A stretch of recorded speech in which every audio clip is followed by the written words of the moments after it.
and we're going to go live. I have to share this with a couple of Facebook groups, and then we'll get started. Okay.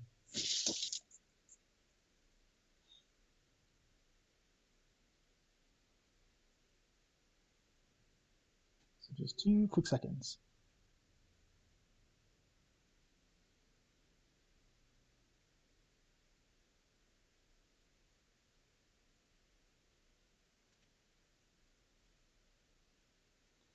All right, we can get started now. The last All of the right. interviews. So, my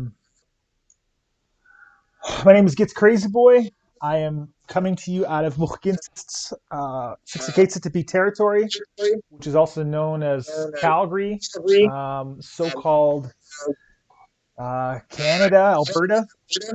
Today I'm joined by Danielle Yep, Ewenin. Yep. Ewenin. She's Nehio from, how do you say that? Kawakatus. Kawakatus First Nation. And you're also the coordinator of, what program is it again? I am the Western Regional Coordinator for gatherings of families of the murdered and missing Indigenous women, girls, and Two-Spirited. And part of the National Awareness Campaign. Okay. Can you tell us a bit of who you are and what work you've done?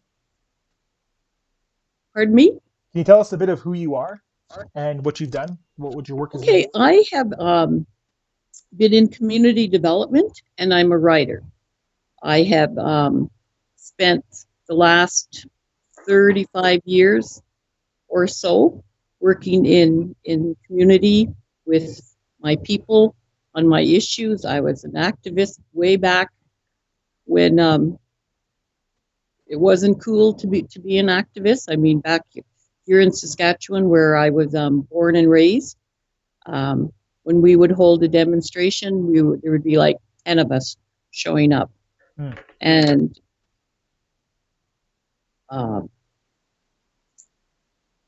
I know that was this, the time we live in now and the changes that we see.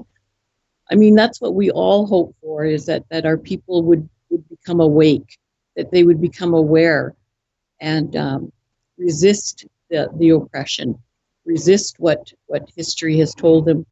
And Canada said, this is your place. That we, so desired for this time. I mean, like, I was just like celebrating when Idle No More happened spontaneously across the country. And I knew then things will never go back to the way they were. Not when our people have woken up and they've become empowered. And I also would think of the time my father had told me of those stories about when our people would be awake, that there would be, the speaker would become amongst us, a healer would become amongst us, a warrior, and then the peacekeeper. He shared those stories with me, and it was just joyful and gratifying to be able to see those things occur. Do you think that, like, when back in the day, when you say that you used to do protests and stuff, do you think that there was apprehension from other Indigenous folks because of the conditioning of residential schools? I really think there was a lot, and there was a lot of pain. I look to my older sister, who is 79, and just how she had always been afraid to speak up, and been so conditioned that whatever they said was right, whatever the white people said was right, that the way the system worked was right, and whatever we did was wrong. And and she would talk about the time as during our parents' time, when there were Indian agents in the communities. So I mean, we're talking like, I think when they took the Indian agents out was what, the 50s, is that people were very afraid of them, that the amount of power they held over their lives, and that power meant life and death in many instances. So there was a lot of fear to protect. So there's one thing I wanted to point out was the conditioning you received in the residential schools was through violence. Um, Correct. so when they would beat that into the kids, it was like, if you disagree, you get a beating. Um, if you stand up for anybody else, they get it worse, and then you get it. And there was humiliation that came with it. Uh, some of the stories from the survivors of residential schools were, I remember hearing one where like they child got stripped naked, and was brought to the in front of the school, and everybody had to point and laugh, and there was nothing anybody could do about it. And if you tried to tell on them, it just got worse. So when I asked about that mentality, people not really wanting to participate, it was that fear that was ingrained within them. So when Yeah. you had people, if you look back at those old days and you see some of those old Aimsters, you could somebody from Canada going down or standing up from like the 70s, the 80s, the 50s, those people had to overcome that conditioning, that fear conditioning in them to stand out. So yeah, I just wanted to point that out. Is there, I can kind of hear myself on your phone. Is there any way you could turn the volume down on your phone a little bit? Yeah, I can do that. I don't think it has to be too much. How is that? I think that's better. Yeah. Yeah, I think that's Is better. that better? Yeah. Um, yeah. So this is, yeah. So that when you look back at those old days, you just got to keep that in mind, of people who were actually standing up because they had to overcome a lot of trauma. And there's like the bravest people I could ever imagine are those old folks from the 70s, 60s, 50s, 60s, 70s, and 80s. And then like a little bit of the 90s too, that had to really overcome that conditioning. So let's the question I've been asking all of the people on the guests I've had are, do you celebrate Canada Day? Not really. Um, I might go to the fireworks because everyone loves fireworks, but I mean, in the sense that it's something to celebrate or something that we should be proud of. No, if I'm a patriot, it's because I'm a patriot to the Nahiwiao, to my people, and that's where my pride in my identity, pride in the sense of nationhood, all of those things. That's where that comes from. Hmm. And I would also say I'm a sovereignist as well. That I believe, and I do believe when my father shared that story with me, that this is our land, and that the Creator put us here, and He gave us everything to be able to live in a good way, and live with all of creation in a way that was meant to be. Um, and I believe that, and I believe that the promise that all of this would come back to us. He promised that, and that's going to happen too, and I believe in that too.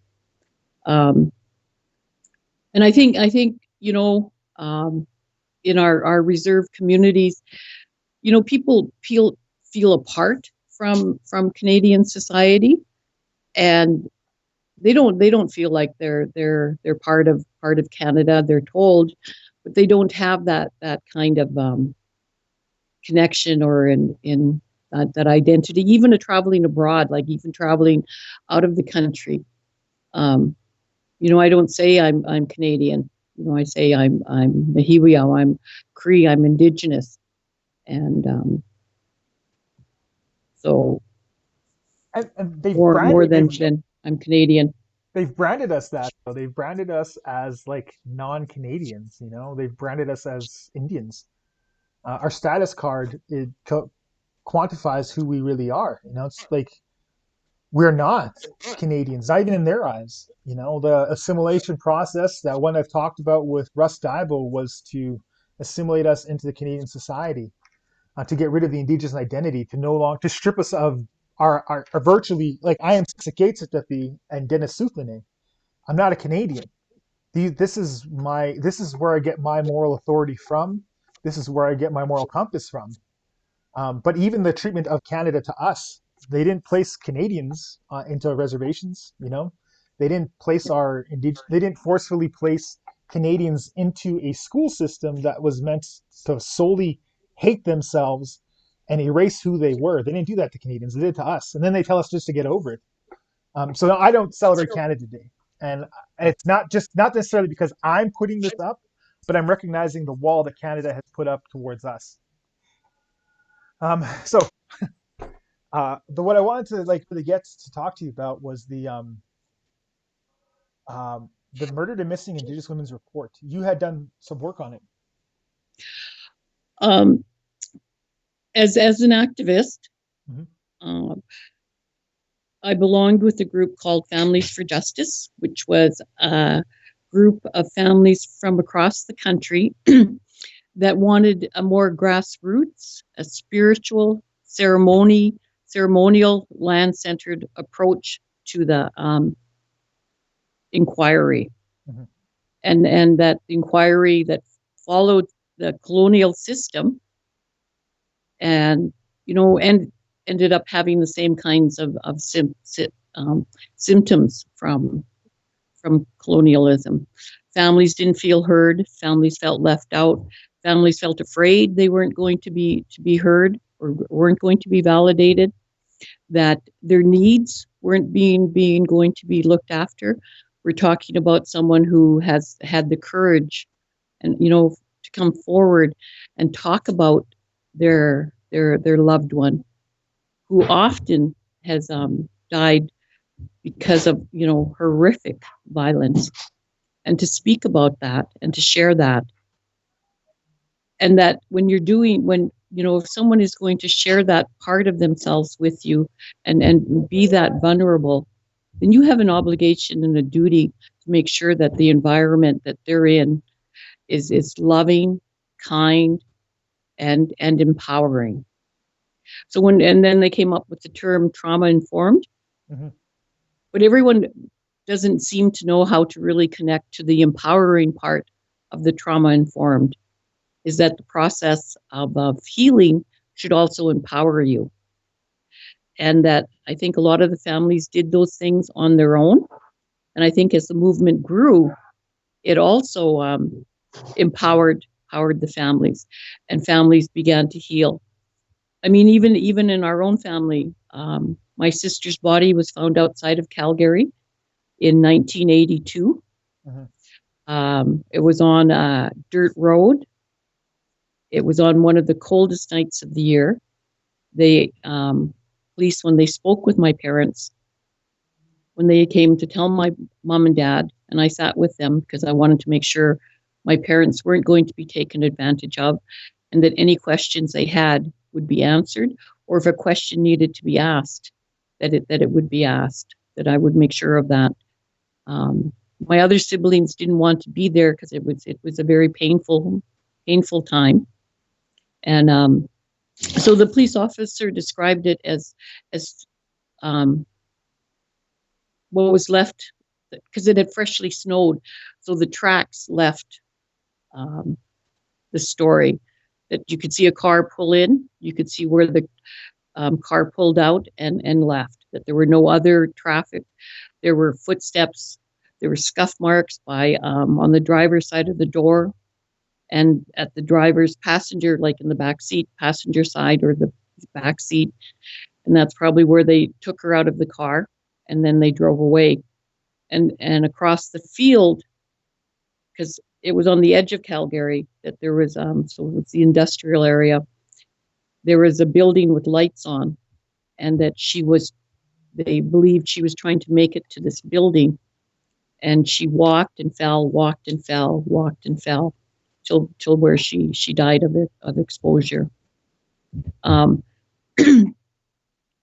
and for my family, and for my parents died both carrying that guilt and shame of how she lived and how she died, and that in part they felt that they deserved to suffer with that guilt and shame, that they were responsible in some way for failing them. We now have the benefit of an analysis, where we know it's a system, and that being a product of the 60 scoop, I always say, I was born in a time and conditions when I couldn't be raised by my parents, and that what happened to me and my sisters happened it was just statistically it was going to happen to somebody in our clan, just at the rate that the numbers were taken from their homes. And the same thing with my sister being on that list.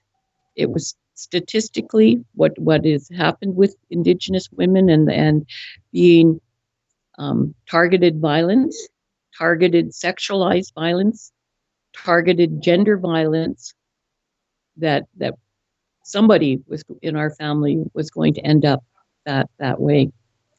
But we also had found out through the process of after the inquiry, after our family testified, that we could never get her autopsy report or the police report. We had a reporter, investigative journalist, try to search for that, and Calgary said they had nothing. The RCMP said they had nothing. But we knew there had to be a record somewhere, and it came out that they had filed her under a different name. She wasn't filed under Ewenin, she was filed under a different name. And that's why we could never get those things. But the thing is, they knew who she was, because when they found her in the morning, before that day had ended, they had contacted my sister, whose married name was not Ewenin, but they had contacted her and were able to inform her,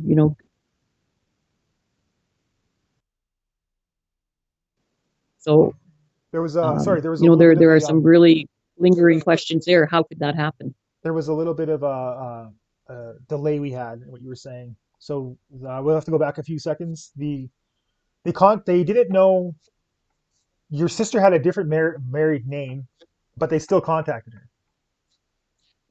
Yeah, my sister's married. Yeah, she had a different name than Ewenin, but Mm-hmm. the police were able to contact her because they knew who Lainey was, Mm-hmm. or they knew that it was Lainey Ewenin that was found, and they were able to contact the next of kin. But her police file and her autopsy report was not under Lainey Ewenin, was not under Eleanor Ewenin. It was under a different name. The issue of murdered and missing Indigenous women, girls and Two Spirit, has just recently come under like the radar of Canadians. You grew up. This happened in the early '80s. That's correct. Has this always been, as far as you can remember and can tell, has this always been an issue? Women going It's missing been and women being murdered. it was noticeable, but I think what had happened as the movement grew is that families started coming forward and saying, "Well, that happened to my mom. My that happened to my sister. That happened to my aunt. My aunt, disappeared at this time, and we haven't never heard from her." And I think as people came forward with their stories, it empowered others to do it. And I mean, and it was largely led a women's Indigenous women led movement that did this. And there's always a spark somewhere. And my sister Mona Woodward has been living in Vancouver since the early '80s. And in 1989, her and a few other women, 4 of them, stood on the corner of Hastings and Main with signs asking, what is happening to these women? Why are these women disappearing? Why are, these women? And they would have the names. Have you heard her? Have you seen her? And I mean, that was like in 1989. And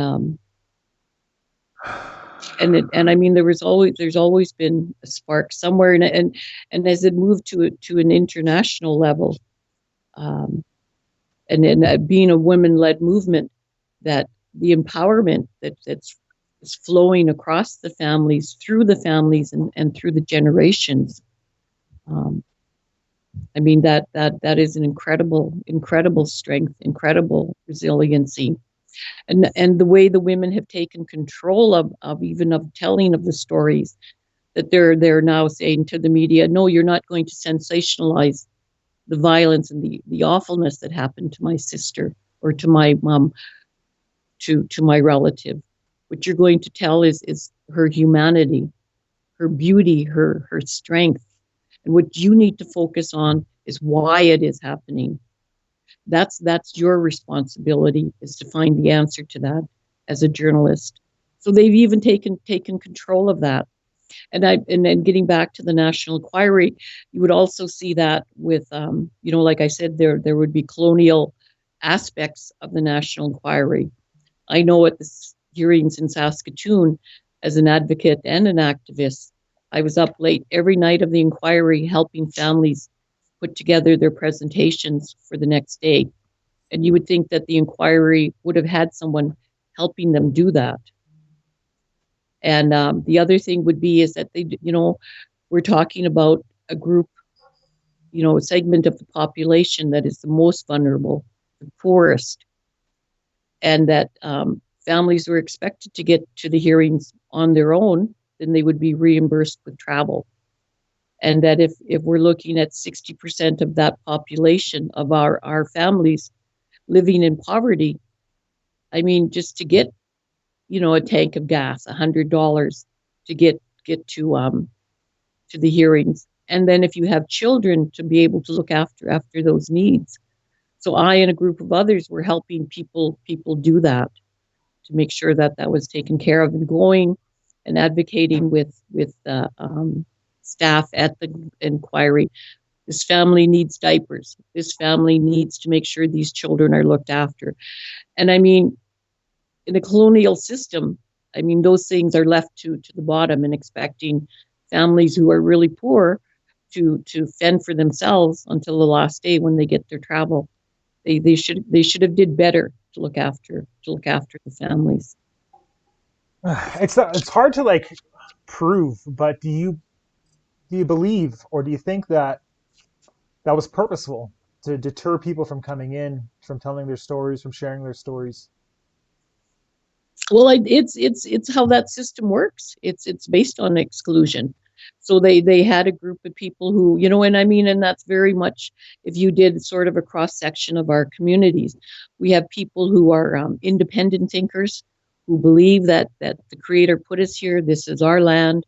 These, He gave us our laws, and that's the way life should be led. Then you have people who believe that reconciliation is going to be possible, and that people who believe that, well, that's all in the past, what Canada did, and we got to give them a chance.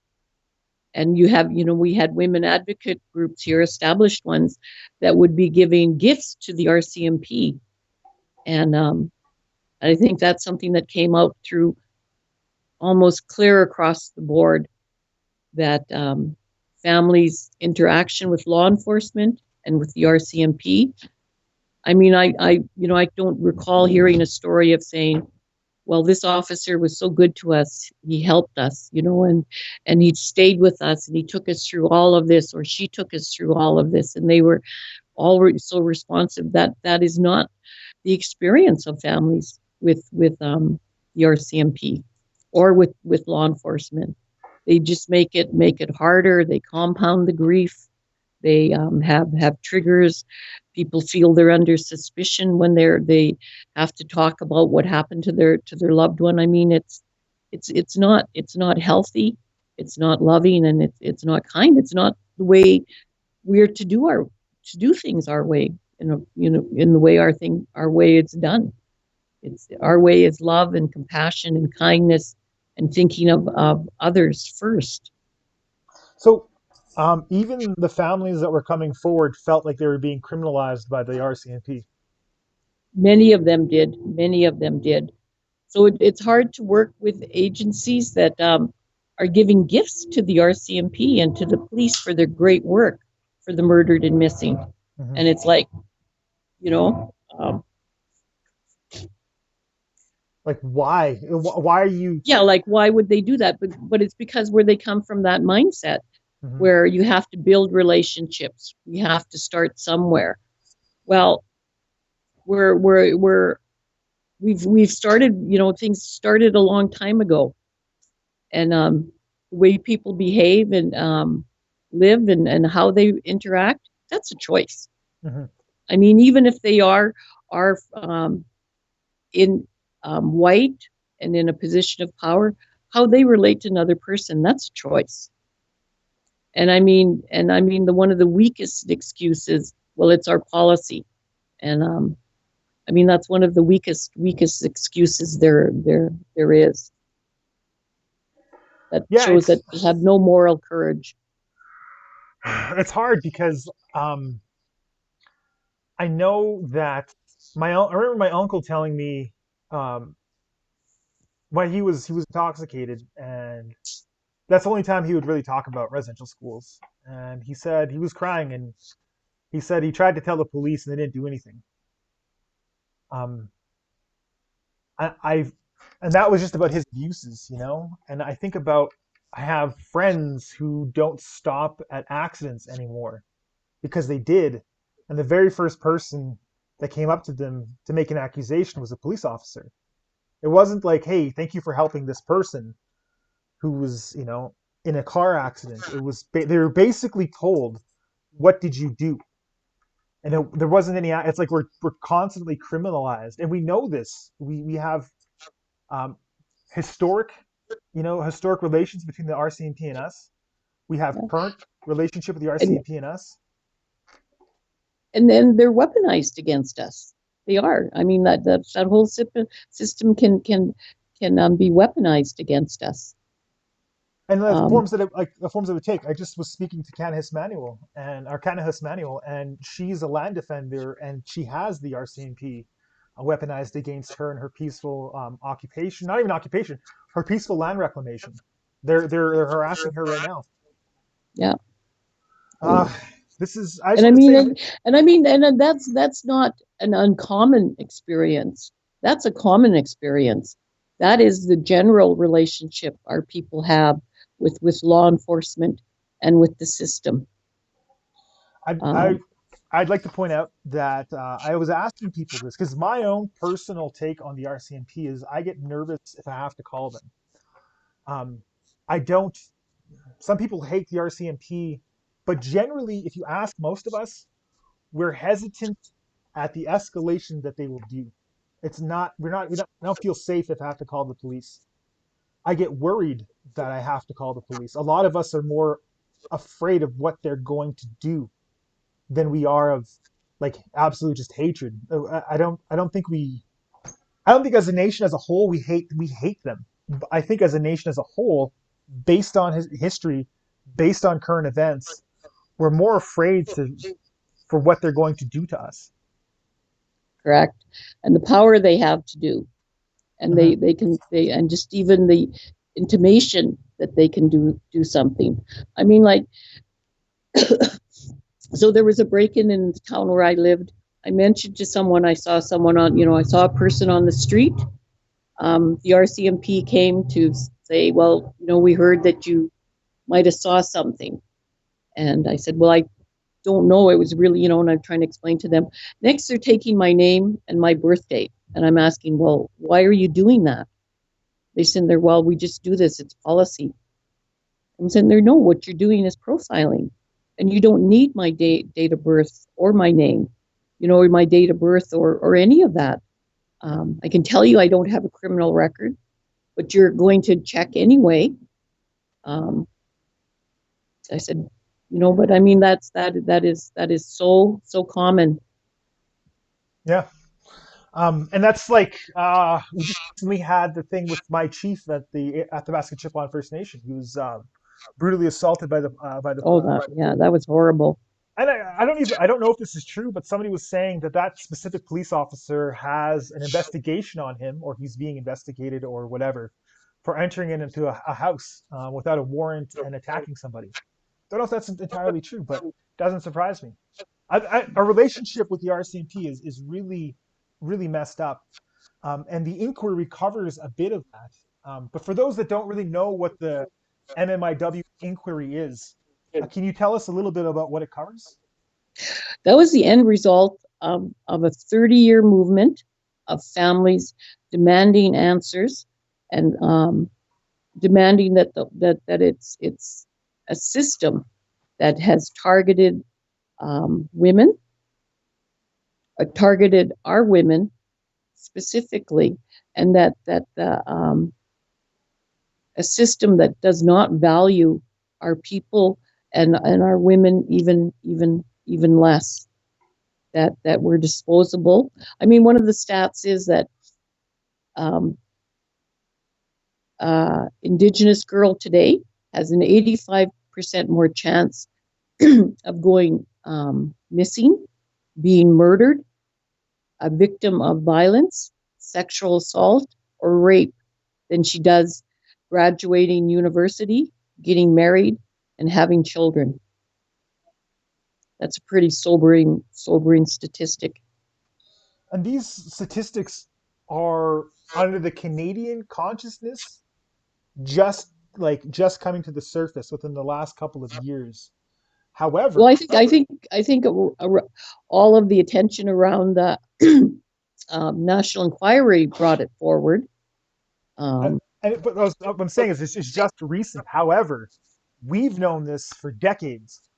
The police have also known this for decades. It's not new information. The fact that more Canadians are more aware of it is like relatively new. However, the police have known, and we have known for decades. I correct. always have to point this out. Um, what was in the end? What do you think the purpose of the overall report was? Okay. First, I just wanted to add to what you were saying. Mm-hmm. Is that as it grew, and the empowerment of women, and the empowerment that they brought, within the families and across the families, and the healing that occurred during this whole process of getting a national inquiry, or to draw attention like that. I have likened it to, it's akin to the dismantling of apartheid, that his families came forward and told their stories, that it added another life, another body, until the pile became so high the world could not ignore it. And that so as in the dismantling of apartheid, the resistance to the kinds of changes that would mean equality and justice, and just the things that people should just be able to have, to be able to live to be able to pursue a good life, and have the things they need. Um, that the resistance that there is to, not from our communities, but from outside of the communities, and from the system as well. And that the purpose of the national inquiry was to find the causes, and they did identify the causes, and came up with 231 calls of action, to media, to the RCMP, to the institutions, to social services. But I think one of the important things that the national inquiry did was call it what it is, that it was genocide, that genocide has been perpetrated against Indigenous women since contact, and that there's no other words for it except that it's genocide, the planned decimation and extermination of us as a people. That the term genocide, I if there's often the second you say it, there's often people on the other side of the fence that don't know our lives, that don't know our experiences. They immediately shoot it down. And I always point this out. The man that worked on that with the UN, Raphael Lemkin, he lost family in World War II, but prior to that, he based his information of genocide, of all his data, on what was happening to indigenous peoples here in North, Central, and South America, but also on the data of the European empires that went to colonize the rest of the world. Specifically, though, he was referencing us, and he has papers written about the treatment of indigenous peoples. What he was writing was directly applying to us. Um, the destruction of in whole or in part a culture of people. That is us. But to allow that to happen is just as criminal. And like I said, the police have known this for decades. I remember hearing, because I had family in Vancouver prior to Picton. I remember them talking about a serial killer just murdering Indigenous women, and then they found Picton. Then I remember them saying the same thing about Edmonton. There's a serial killer around Edmonton targeting women. This is when I was a kid. This is the early '90s. And then, sure enough, a decade later, in the mid 2000s, they started saying like, yeah, there might be a person targeting Indigenous women, but there's a whole system that has allowed this to happen. Do you think? But I mean, it's not wasn't I mean those were I mean like the psychopath like that. I mean like most of us don't have a frame of reference for that kind of person, like what how a person like that lives, and you know we don't have a frame of reference for that. Mhm, But I mean, it has happened mhm, uh, consistently. I mean, just even from 1980, when they started digging um, and getting the numbers, that in 2016, the minister of for the status of women, which is now wage, and I believe Minister Bennett believed that made a statement in the press that there were since 1980 to 2015 there have been 4 to 5,000 Indigenous women that have been murdered or have gone missing. That is basically 10 a month for almost 30, 35 years. And even since the national inquiry in the 3 years, there have been 130 women. So that is 3 a month. And I mean, it's like we're hunted. mhm. And the people that are doing it know this. They know that there's a failure in police reporting. And I they mean, all you have to do is like, if you just even if they didn't know, Tina Fontaine and the fact that that guy walked was enough to tell people who might have been on the fence, who might not have known, which is, I think, a lie. But if they didn't know after Tina Fontaine, then they knew. but the thing is, they do know, and I Hmm. mean that the society that makes up Canada has given them permission to be able to do that, and that like if we look at even like the numbers during the 60 scoop, that there were, what is it, 40,000 children during a 30-year period were taken from their homes and placed in white middle class homes right across the country. And the stories of abuse of they're just the trauma, the horror stories. Not I mean not just the separation issues in the sense of abandonment issues. We're talking about the violence, about children being trafficked by their foster parents, by their adoptive parents, and that I mean this is people's next door neighbors. Hmm.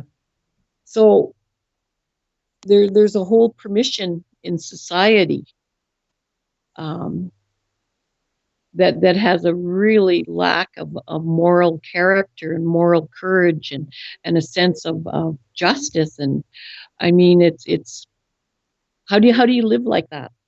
So as these stories are coming forward, that means their neighbor, the person down the street, were committing these horrendous, horrific acts upon children, and it was permissible because they were Indian children.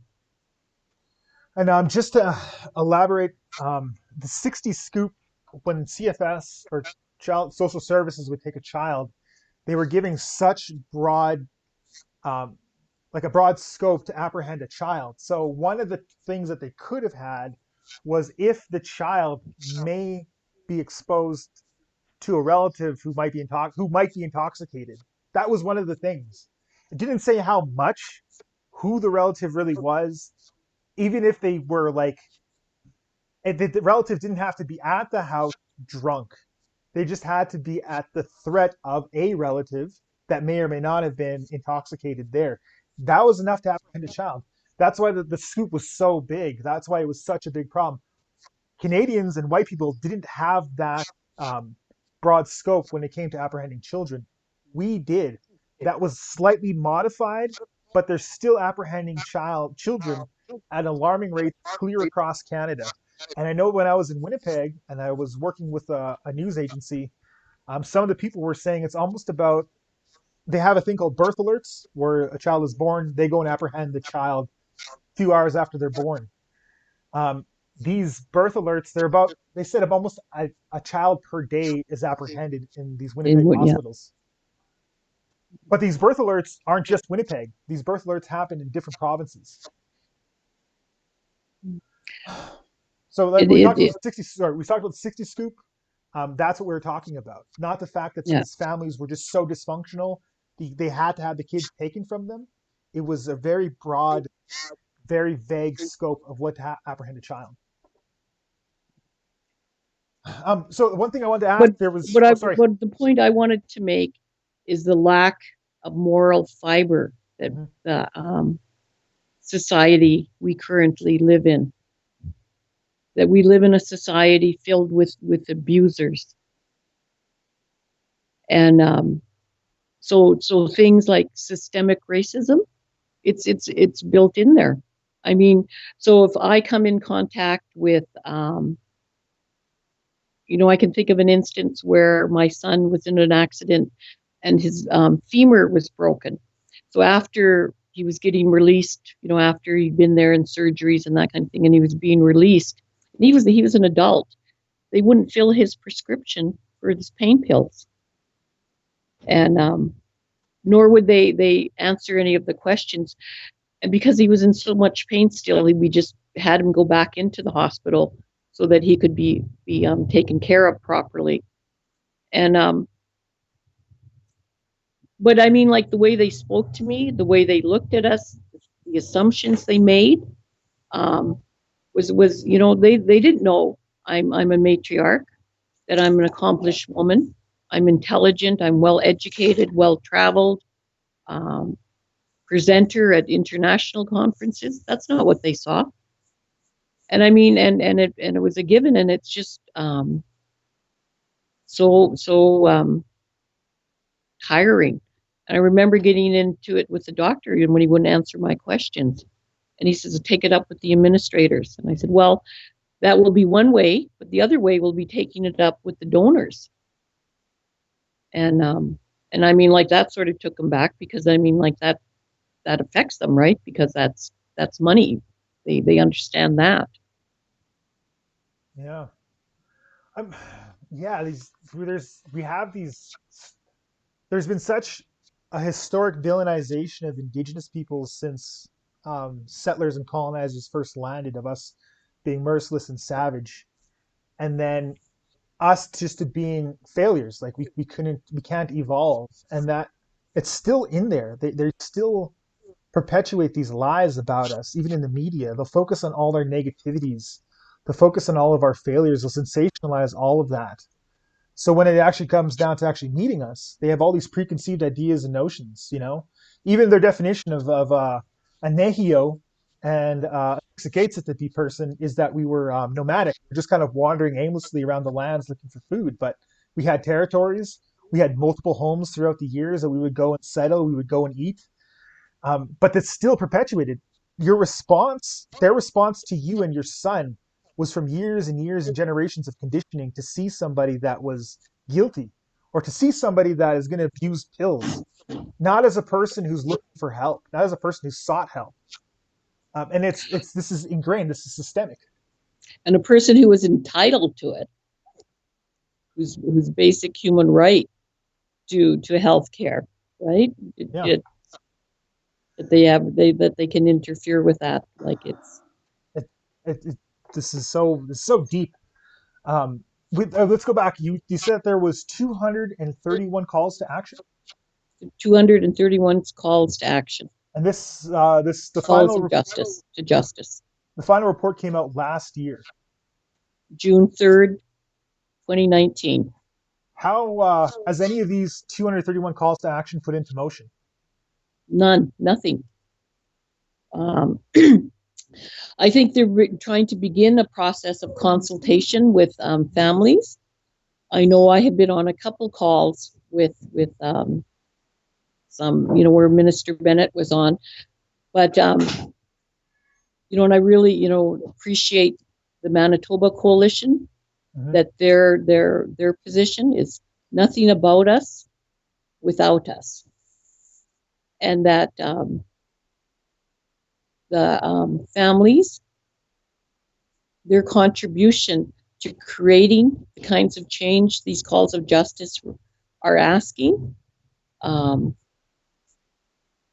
it's not going to be successful without the direct involvement and input from from the families, and then families actively working in seeing justice within the system. Because the colonizers have normalized their treatment towards us. Yeah, they believe it's normal, and what's become abnormal is that we're not taking it. We're questioning it, every step of the way, and it's not just here and there. It's like it's right across the board. People are informed of their rights. They know what they're entitled to, and they believe that, and we've come upon a generation now that's been decolonized, right? We have our children being born and raised in intact families with their culture, with their language, attending ceremony, and um, so I mean, like when anyone's trying to treat them less than how they're they're to be treated, or to violate their rights, they're like, no, that's not going to happen. Why are you doing that? Like, and so I mean, like that kind of shift has occurred, and I believe it's still, it's going to continue until there is um, a system of equality and justice. Um, so some of the issues we've had, we've both talked about, was the issues of the RCMP and its treatment towards Indigenous peoples, not collecting enough data and evidence, not doing their due diligence. In the case of your sister, just not having enough decency to follow up, name the person properly, file all the reports properly.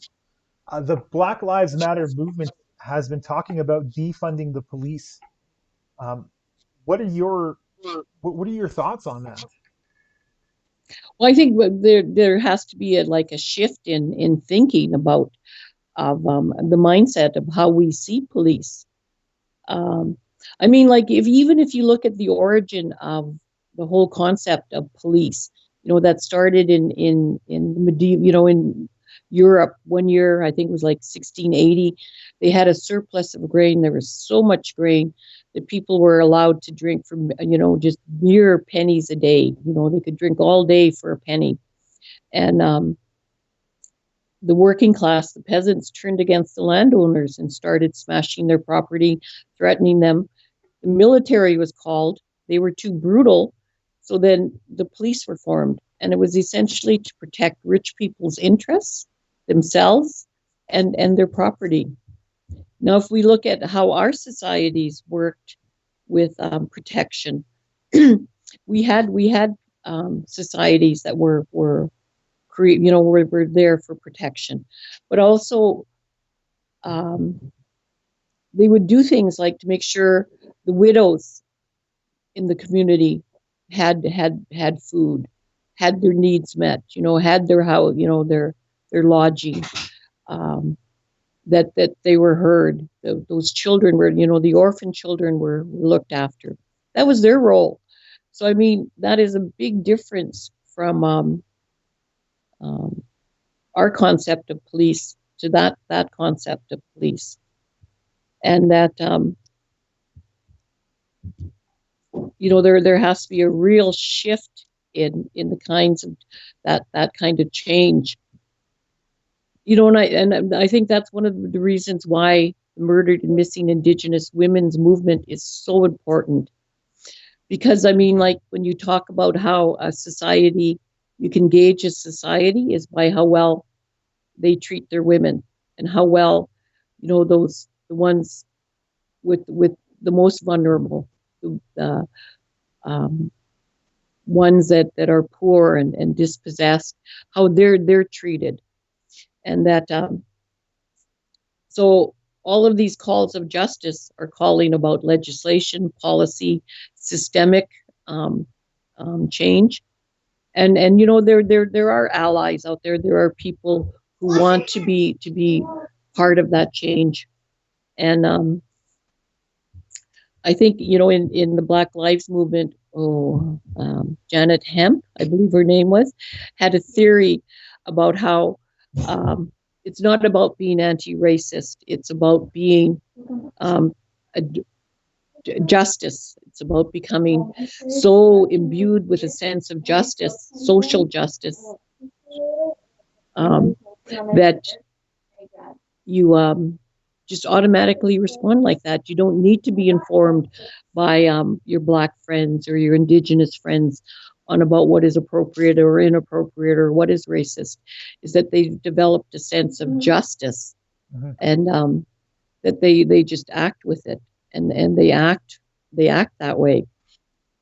And I think that's what that this women's, as the murdered and missing Indigenous women, girls, and Two Spirited movement can bring to society, is that kind of change, because all of the policies, laws, legislations, those things, reconciliation, um, what has to change is people's hearts, what is inside of them. And my dad used to say is that you had two choices: to do right or to do wrong, and everything else was an excuse. Mm. And that so people know what is right. They have that innate ability. They have that moral consciousness. It's about developing that moral courage. And in our societies, in our people, women are born with that. We our societies recognize that women have moral courage. It's a given, and that as being the first teacher of children, that we're able to instill that. And I mean, like, an idea of what moral courage is that, I mean, when we were with my parents, our parents were dirt poor, literally dirt poor. But I mean, they still taught us not to lie, not to cheat, and not to steal. That those basic things, but to give, to share, to make sure others were taken care of. So in the face of such abject poverty, that they still had the courage to do the right thing. And I think this is what this movement can bring to society, because when we're talking about, excuse me, about women, Indigenous women, that we also have to change how we treat women in our communities and how we see women. In our family, we see women as matriarchs, so everyone is treated, differently.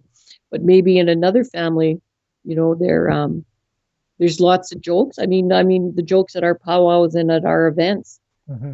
that with that overly sexualized humor, that's demeaning to the station and role of women, as teachers of the children, and as the symbols or the standard bearers of moral courage. Those things are harmful, and they create a poisoned environment for women to be in, and then they lead to all kinds of other kinds of things. And I mean, and that kind of view of women in our communities is really borrowed and been taught through the residential schools, through the TVs. Um, I mean, so that is what the murdered and missing Indigenous women, girls, and Two Spirited movement can bring, is that moral courage, that moral sense of moral conscience back to our community, and benefit everyone else. Because I mean, society can change, society can shift. I mean, look at what happened with smoking and drunk driving. I mean, there was a whole shift on that. When I was a little girl, people would smoke in doctors' offices. Hmm. I mean, that kind of shift with how we treat women, how we see women, um, our attitudes to women, that all can shift as well. Um, when we talk about the Murdered and Missing Indigenous Women report, which government do you believe has done a better job responding to it, the Conservatives or the Liberals? Well, I mean, it's a system. It doesn't matter what hat they're wearing or what color their what color their parties are. It's still the same system. They're enacting a system that is oppressive, that is racist, that is meant to remove us from our land, from our connection to the land, and so that they have access to the wealth of the land and the resources. That's what that system is. Doesn't matter who's leading it or which party is there. It's still the same system. Wow. What are your thoughts about the best way that we can move forward with this? Like, Well, I mean, what's like? one thing Sorry. is like education, and once you learn something, you're not going to unlearn it, right? It's there, Hmm. right? The other thing would be is about the reclamation of our our ways. The thing, our deepen our connection to the land.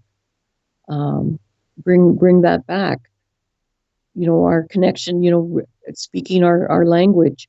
Those things um, only strengthen us, and those things only support the higher self.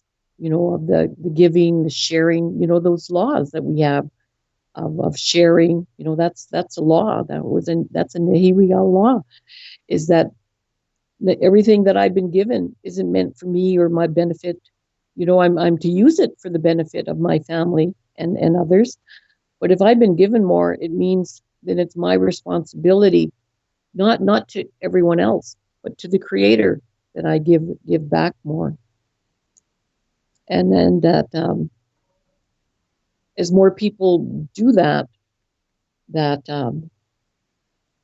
that spirit just envelopes, is spread. That was something my dad had really said too, is that the Nehiwiao had four ways of seeing, and that it's we were he'd say we're Indians, we have four ways, you know, that we have the spiritual, and that is so ignored and denied and not a part of the world out there.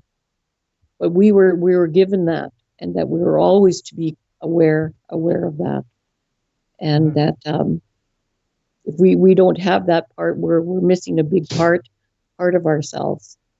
And my father was much kinder about those things, and probably, and maybe as I get older, I might get kinder and about it too. But he had said, never get mad at the Muniao, the white people don't have that spiritual part. Pity them Hmm. because they don't have that in it's not automatic with them as it is with us. What can we're talking about the Munias and the colonizers? What is something the average Canadian can do to help with this issue? Well, one is that they're responsible for their own um, personal development and self actualization. So, I mean, they can become, uh, as described as becoming like an autonomous sense of personal, where they have that personalized sense of social justice, and they know what's just in society and what isn't, and that they can act accordingly, and that uh, not be threatened or fear of losing something, because they know that doing the right thing is more important than having things, having the material. What do you think our people can do to help what can our people do to change this?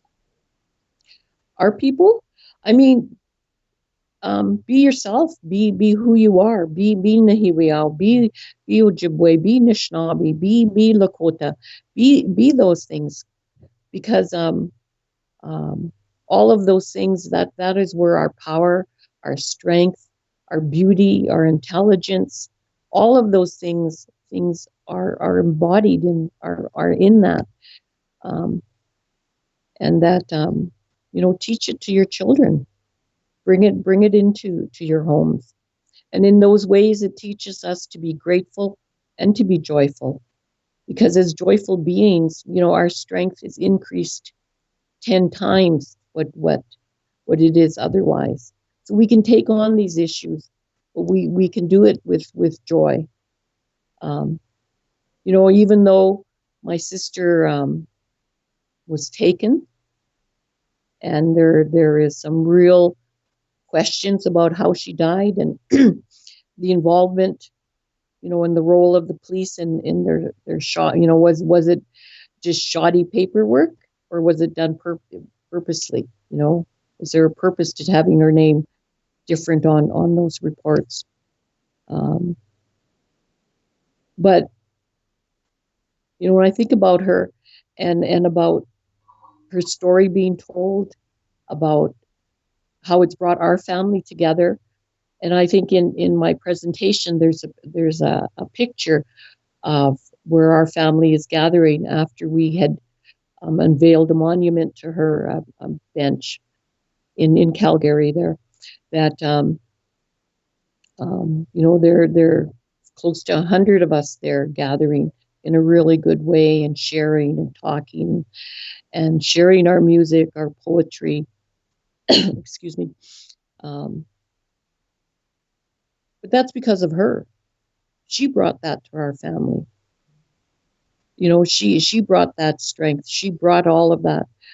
We were there because of her, and that uh, I have a skirt that was designed, and it's become my sort of iconic of the murdered and missing Indigenous movement, of a red skirt with 7 sisters on it, and it's been part of the Senate hearings in the United States. Um, Hmm. you see it at, I don't know, all kinds of gatherings, and I mean, that there are over 300 women wearing that skirt, and that's from my sister Lainey. She brought that to the world. She brought. I mean, and that's how she would have wanted it, and how our family would want it, is only that good come from it, from something that shouldn't have happened, that was painful and unbelievable, but it still brought us to a good place. And I mean, especially with the healing within in our family, because we didn't talk about it for years, right? Hmm. And the strength we've been able to talk about that, and about you know each individual in our family, how they can assess their own and evaluate their own impact by colonialism, by oppression, by racism, and how they found good ways of through music, through dance, through creating songs, poetry. Those, I mean, like, that's powerful stuff, and that's what healing looks like. And it doesn't have to take 7 generations to do that. That can happen fairly quick.